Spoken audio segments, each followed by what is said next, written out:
Now that we have access to every GM, I wanted to cover this build that works in all of them.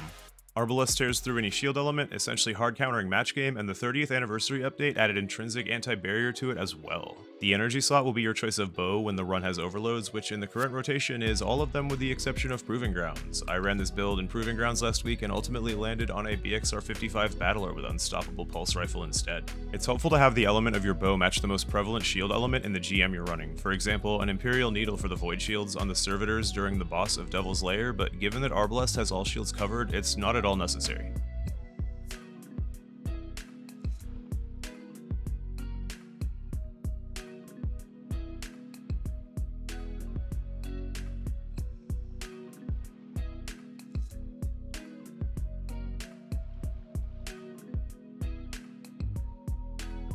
I personally prefer to bring a bow that will add a functionality to your loadout that nothing else will, rather than having it be a backup plan for something you're already able to do. In the current meta, that means a bow with explosive head so that I can tag things that aren't in my direct line of sight by simply shooting a surface next to them. Explosive head comes with the added benefit that you'll have some amount of AoE in a build that would otherwise have none.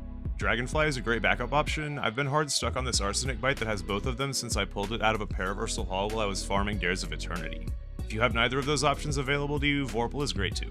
Moving on to the heavy slot, you can make any linear fusion work here, or any heavy for that matter really, but linears get 40% extra damage from 5 stacks of particle deconstruction, and when combined with Arbalest, enable you to focus on one weapon type with your ammo finder and scavenger mods. Threaded Needle has been my go-to all season. You get this from Tools of the Chosen Engrams at the helm. Before I got one with auto-loading holster, it was for Vorpal, but auto-loading is a huge quality of life upgrade. Reed's Regret with Firing Line is also a fantastic option. Vorpal will give you 10% damage all the time, and Firing Line gives you 25% when you're with your team. On the topic of armor mods, Protective Light is the most meta defensive option in the current state of the game. In order for it to activate, we need to be charged with light. Taking charge to get it from picking up Orbs of Power is generally a given, and outside of that, there are several options on how to go about it. My top pick is Fire and Ice to generate Elemental Wells, and Elemental Charge to become charged with light by picking them up. But if you don't have Fire and Ice unlocked in your seasonal artifact, Shield Break Charge works also. You'll of course want whichever champion mods are applicable on your arms, and Double Resist on your chest. There are diminishing returns, so I tend to avoid having them be the same resist mod, combining a concussive with whichever element the snipers in the run are using.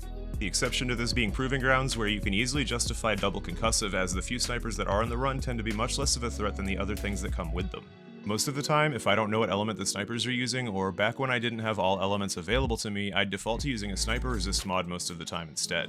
With the class item, usually I'm on Particle Deconstruction and Focusing Lens. If you don't have someone running Stasis, you can swap out Focusing Lens, and if you have someone you trust bringing Vex, you can replace Particle Deconstruction since it's a debuff applied to the target rather than a buff to the person running it like Focusing Lens is. I run well on Warlock, Bubble on Titan, and Stasis on Hunter. There are of course exceptions like Hollowed Layer, which, full transparency, I drop the focus on single target damage and the support subclasses entirely in favor of things that clear ads like Witherhoard with Chaos Reach, since you don't want to burn the boss but you do want to annihilate the mobs. Do also be mindful that because this setup is very much intended to be a sustainable single target powerhouse, it's best to have a team running things for ad clear when you're on this build. If you're looking for a specific GM, I have an up-to-date post 30th anniversary guide for each of them. Here's the playlist for that. Good luck in there and subscribe for more Destiny 2 content.